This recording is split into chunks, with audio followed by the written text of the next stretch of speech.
In Week 8, some Big 12 teams proved that they were the cream of the crop. They were the top shelf teams in the league. Some showed why they were the well teams in the league.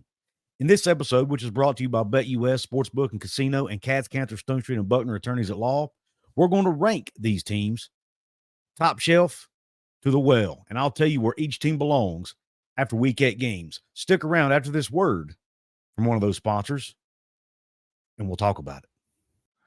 Since 1931, the attorneys at Cats, Cantor, Stone Street, and Buckner have been the voice for victims who have suffered serious injury or death. They have a fierce passion for truth and justice and a sincere compassion for those who have been wronged by others. Whether you have been in a car accident or fighting with an insurance company, or you or a loved one has suffered serious injury or death due to medical negligence, we will ensure your voice is heard loud and clear. Cats, Cantor, Stone Street, and Buckner will ensure there is justice for all West Virginians because we are your lawyer, your voice. Visit us at yourlawyeryourvoice.com. What is up? Welcome into another episode of Couz's Corner. Belly yourself up to the bar. Let me pour you out another shot of top shelf college football content. If you're new around here, that's what we do. We pour out top shelf college football news and analysis about West Virginia, the Big 12, and conference realignment. If any of that is for you, you are in the right place. Please like, share, comment, and subscribe. Now, let's dig right into today's show. This show, I do this every week. For those of you who are new here, I rank each team in the Big 12 in tiers. Top shelf, contenders, in the conversation, pretenders, bottom shelf, and then the teams that are in the well in the league. In Week 8, several teams are starting to separate themselves. We're starting to see just who are the best teams in this conference, and in a lot of cases, it's not who we expected it to be. And in a lot of cases, the teams in the well, not who we expected it to be. And then there are a lot of teams in the middle. And we're going to talk about each one. There were a lot of games this week. There were no bye weeks. So each team played a game, and we're going to talk about each one. So buckle up because this could be a little bit of a longer video than usual. So let's go ahead and look at these tier rankings. And the way I do this, for those of you who haven't seen this before, we start out looking at this is what the tier rankings look like last week. And I'll do it this way. That way you can see where each team moves each week, how far they drop, how far they rise, or whatever. Let's start off with Iowa State. The Iowa State Cyclones are 7-0 overall. They are a top 10 ranked team in the nation. They are 4-0 in league play, coming off a 38-35 really close win over UCF in Ames. Rocco Beck made some plays late in that game to pull it off for the Cyclones. Game, it's every good team is going to be tested at some point every season. This could be the biggest test for Iowa State, at least so far. They were able to pull it off. A game that, I don't think anyone expected to be that close. UCF almost pulled that game out, but Iowa State made plays at the end to win it. But when you look at Iowa State, Rocco Beck threw for 274 yards and a touchdown. He did throw 2 interceptions, but he ended up making up for it with plays at the end. He also rushed for 97 yards and was the team's leading rusher on the day. So a big day for Rocco Beck.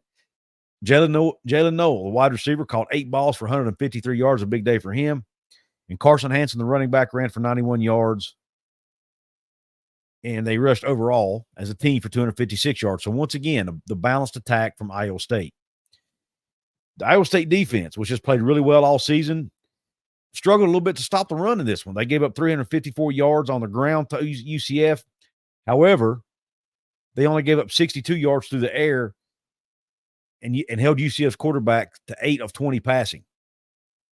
Defense also held UCF to 3 of 12 on third down and forced 2 UCF turnovers, which proved to be a huge difference in the game. So for now, Iowa State, I'm leaving at top shelf. Next, their opponent, UCF. Obviously, they lost the game. They're now 3-4 overall and 1-3 in league play. R.J. Harvey got back in the plus 100 column by running for 196 yards on 12 carries, so a huge day for him. Quarterback Ja'Curry Brown ran for 154 yards on 13 carries, but he only completed 8 of 20 balls, like I mentioned earlier, for 62 yards and threw 2 interceptions. So the one thing that has struggled, or UCF has struggled with this year, is throwing the football. That continued in the Week 8 game against Iowa State. UCF defense also struggled. They gave up 530 yards of offense to Iowa State.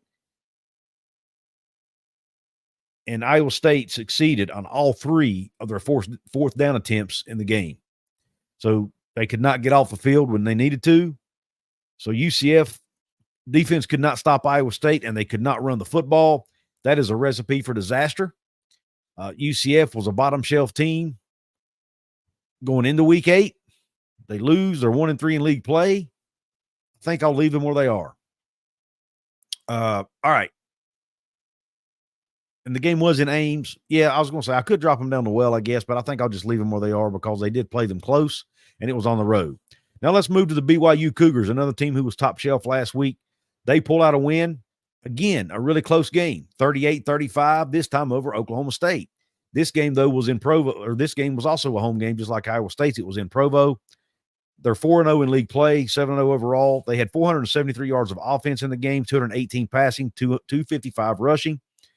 They did commit 3 turnovers offensively, which almost cost them the game. All 3 of those were interceptions.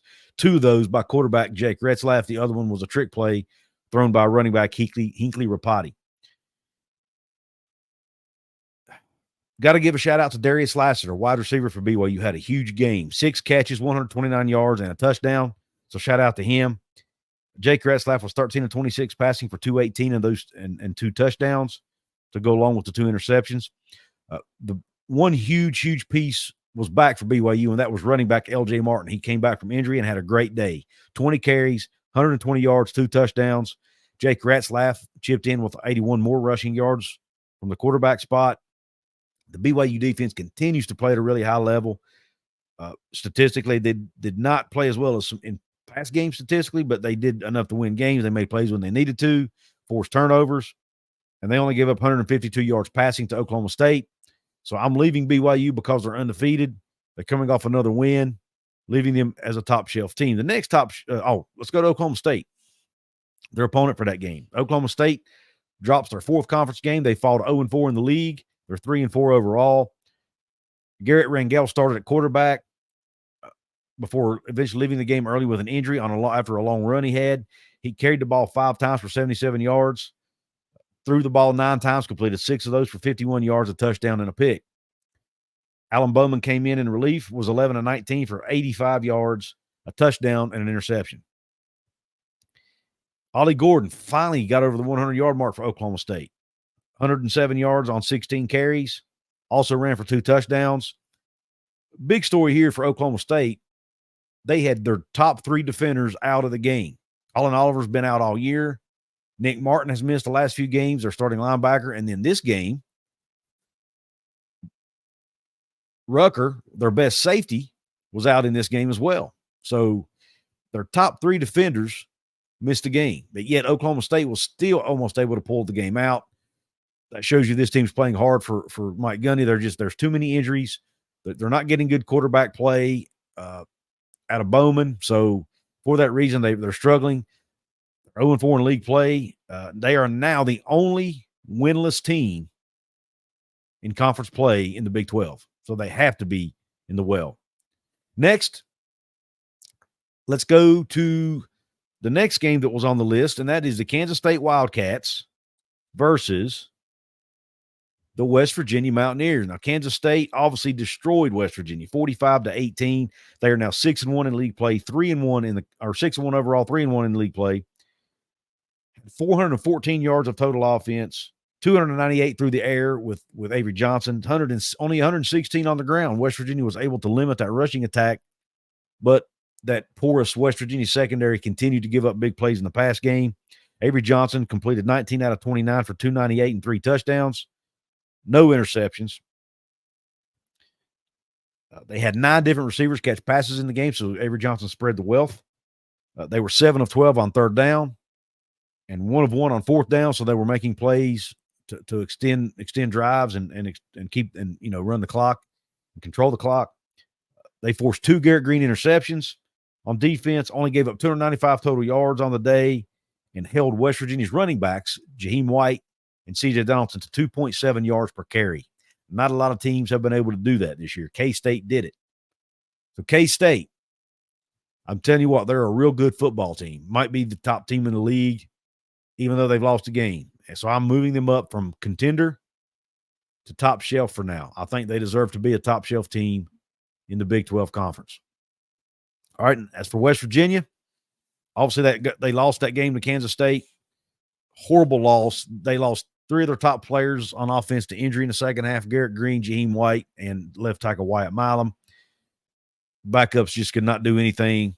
And even before that, West Virginia was trailing 17-10 at half, so not sure it would have mattered. But Green was 9 of 19 passing for 85 yards, the 2 interceptions with 1 touchdown, ran for 89 yards on 11 carries. So he was running the ball really well against the Wildcats and was able to the mistakes he was making in the pass game, he was able to make up for it with his legs, but it just wasn't enough because he ended up going down with an injury, and his backup, Nico Marchiol, just was not able to do enough to help the cause.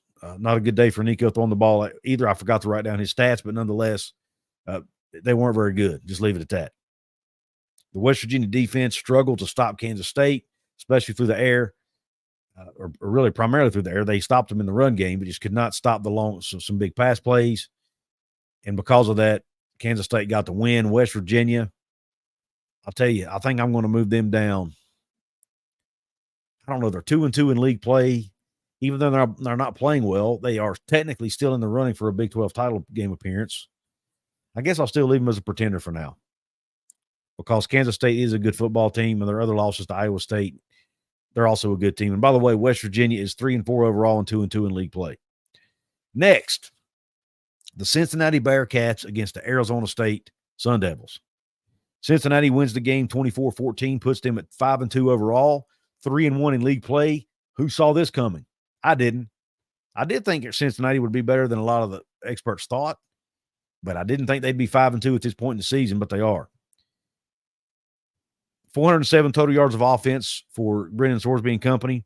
Sorsby, speaking of which, threw the ball for 206 yards, was 23 of 31 with 1 interception, no touchdowns. Corey Counter ran the ball 22 times for 102 yards. They had 201 total yards on the ground, so a very balanced offensive attack for the Bearcats. Their time of possession in the game was 34 minutes and 40 seconds. That was a huge piece to this game. Arizona State just didn't get the ball and didn't have enough opportunities to win the game late. The Cincinnati defense also played. They didn't play great, but they played okay. They gave up 346 total yards, held Arizona State to 155 yards passing, and held them to 191 yards rushing, which is not great, but it's, when they've got Cam Scatterby over there, one of the best rushers in the country, that's not bad. He has run for over 200 yards in a game or two this year on his own. So they were able to limit them to under 200 yards on the ground. Just a good overall game for Cincinnati to get a win and move to 3-1 in league play. As far as Cincinnati goes, I will leave them as a contender because they're 3-1, and that's where they deserve to be. Arizona State, they dropped to 2-2 in league play, 5-2 overall. Like I mentioned, only 346 yards of total offense, only 155 yards passing. Sam Levitt, none of that was on Sam Levitt because he got injured in the game and had to leave. Backup quarterback Jeff Sims got all 155 of those yards passing. He was 12 of 23. Cam Scatterby, the great running back, ran for 75 yards and 2 touchdowns on 17 carries. Wide receiver Jordan Tyson had him a nice game with 6 catches for 108 yards. But at the end of the day, Arizona State just couldn't do enough, especially defensively. They did force Cincinnati off the field on third down, where Cincinnati only went 3 of 12. But other than that, Arizona State was just not able to make enough stops to win the football game, and Cincinnati was able to, use that balanced offensive attack to win the game. Now, that does it for the first 8 teams in the league. We're going to cover the back 8, or the next 8, I should say. Arizona State, where do I put them? They're 2-2 in league play. I'm dropping them down to end the conversation right now. Dropping them down a level because they now have 2 losses in the league. But I still think they're a pretty good football team and have a chance to move back up. Now, that'll do it for the first 8 teams in the conference. We'll do the next 8 after this commercial break from our friends over at BetUS Online Sportsbook and Casino. If you're looking for a new sportsbook and casino, look no further than our friends over at BetUS. Right now, they have a special. On your first deposit, you get a 150% sign-up bonus. Be sure to take advantage of that today with promo code YouTube150. Again, promo code YouTube150 gets you 150% sign-up bonus on your first deposit. You get 125% bonus on your next 2 deposits, up to $2,000. Make sure you play responsibly, and remember, you must be 18 years of age to play. So thanks again to our friends over at BetUS for providing our listeners with that deal. Now, let's get to the rest of the conference. All right, let's go to the game now between the Texas Tech Red Raiders, who was a top shelf team from a week ago, against the Baylor Bears. Texas Tech just can't hang on to that top spot, can they? They lose the game. They drop the game. Their first conference loss to drop them to 3-1 and 5-2 overall. They drop it in big fashion too, 59-35 to Baylor. It was in Waco, or I'm sorry, in Lubbock too. And we know that Texas Tech normally plays really well in Lubbock. Not on this day. The Texas Tech defense just continued to struggle, allowing 7.7 yards per carry to Baylor. And Baylor's not a team that had been running the football well either. So that's saying something right there. They allowed 529 total yards of offense to Texas Tech's defense. So just a terrible performance. They're the worst pass defense in the Big 12, behind West Virginia. Hard to believe there's a pass defense worse than West Virginia's in the Big 12, but statistically there is, and it's Texas Tech. The offense of Texas Tech, they put up 35 points and 455 yards, but they turned it over 2 times. Baron Morton threw for 286 yards on 33 of 49 passing, had 1 interception and 3 touchdowns. Taj Brooks, another game over 100 yards. He had 125 yards on 25 carries with a touchdown. And wide receiver Caleb Douglas caught 9 passes for 99 yards and 3 touchdowns. So a huge game for him. But at the end of the day, that Texas Tech defense just is too porous. Give up way too many yards, way too many points. Could not stop anybody on this day, even at home. So just like my Mountaineers, Texas Tech struggled at home. And they're still 3-1 in league play, though. So technically they're still in the hunt for a Big 12 championship. So I'm dropping them down to the contender tier, even though I'm not sure their defense is good enough to keep them there. That's where they are for this week. Now we've got the TCU Horned Frogs versus the Utah Utes. TCU, who was 4-3 overall and 2-2 in the league play, wins the game 13-7 in Utah. I'll get to Utah in a minute, but it was just a really poor performance by the Utes. But you've got to give TCU's defense some credit here. They held Utah to 2 of 15 on 3rd down and 0-2 on 4th down. Also held them to 267 total yards of offense and only 68 yards on the ground. They also sacked quarterback Isaac Wilson 4 times. And that TCU offense, which is explosive. Now, they were only able to put up 13 points, but they did put up 403 yards, 263 of those through the air. Quarterback Hoover was 22 of 41. Josh Hoover was 22 of 41 for 263 yards. And they spread the ball around to 7 different receivers in the game, which is what Sonny Dykes likes to do. But you got to give TCU credit for pulling off the win in Utah. Now, Utah's a team who's struggling, but you still got to give TCU credit because they've also struggled some this year. They were able to pull off that win. So I'm going to bump them up from bottom shelf to a pretender for now. They're 2-2. They're still struggling to run the football. Their defense is still not great. They played a Utah offense right now that's struggling, and that aided them. But they got the win. They're 2-2, so I'm moving them up a tier. As far as Utah goes, they were bottom shelf last week. They dropped to 1-3 in league play, 4-3 overall. The team, almost everybody, including myself, picked to win the conference. Not so fast because it's not happening. They're 4-3 and 1-3. Like I said, offense, Wilson was only 17 of 33 for 199 yards, a touchdown and an interception. Now, Isaac Wilson, this is great for his future. He's going to learn how to play the quarterback position as a freshman. He's going through some growing pains right now, though, and it's causing this team to lose games. Mekhi Bernard only ran for 55 yards on the day as well, so they struggled to run the ball. The defense did hold TCU to 13 points and only 140 yards on the ground. And held them to 4 of 17 on 3rd down. But, man, that Utah offense is just terrible right now. Their offensive coordinator even stepped down this week. So, things aren't looking good at Utah. So, I'm going to leave them at bottom shelf for now. As a matter of fact, I'm going to leave them bottom shelf. They still have a really, really good defense. I think their defense is good enough to keep them where they are for now and not drop them down to a well team. Colorado versus Arizona. Colorado wins the game 34-7, moved to 5-2 overall, 3-1 in league play. Offense puts up 405 total yards, 250 passing from Shedeur Sanders, who was 23 of 33 with 2 touchdowns and 2 picks. They also ran the ball pretty well this game. Colorado's turning into a running team. They ran it for 155 yards. They were more balanced in this game. LaJohntay Webster, the receiver, caught 8 balls for 127 yards. They had 2 backs go over 50 yards on the day. They had another one go for 35 yards, so they got several guys included in the rushing attack. The Colorado defense stepped up and played well, held Arizona to 107 yards on the ground, 3.1 yards per carry. Also held Arizona to 3 of 11 on first down. And Arizona, despite having Noah Fafita and Tedero McMillan, only threw for 138 yards in the game. So Colorado, they're 3-1. Man, I've got to move them up to a contender. They're playing good. They're playing better and better on defense each week. If they can start running the ball now and become more balanced offensively, look out. Look out. They're going to be dangerous. As far as Arizona, they fall to 1-3 in league play, 3-4 overall. Just too many turnovers. Committed 3 turnovers, committed 9 penalties. Noah Fafita continuing to struggle, was only 16 of 26 for 138 yards, a touchdown, and another pick. Tedero McMillan, only 5 catches for 38 yards.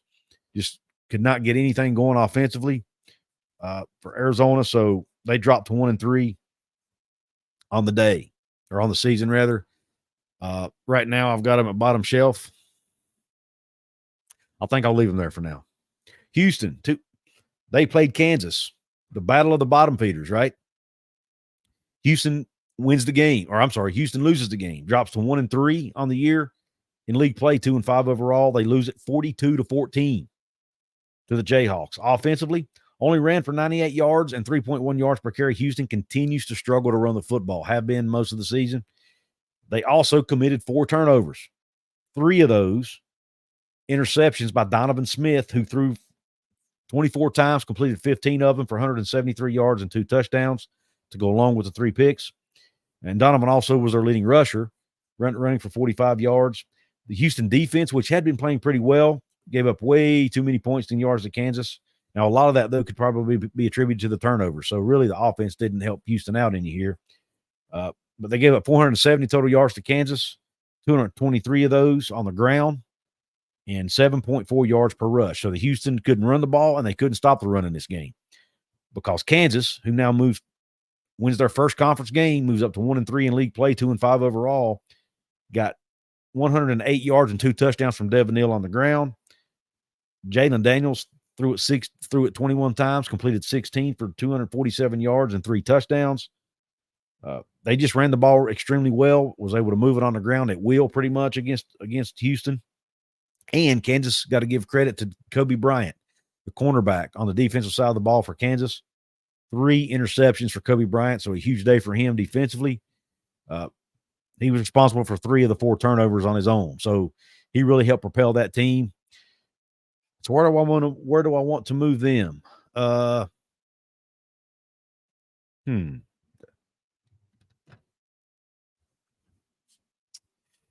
I will move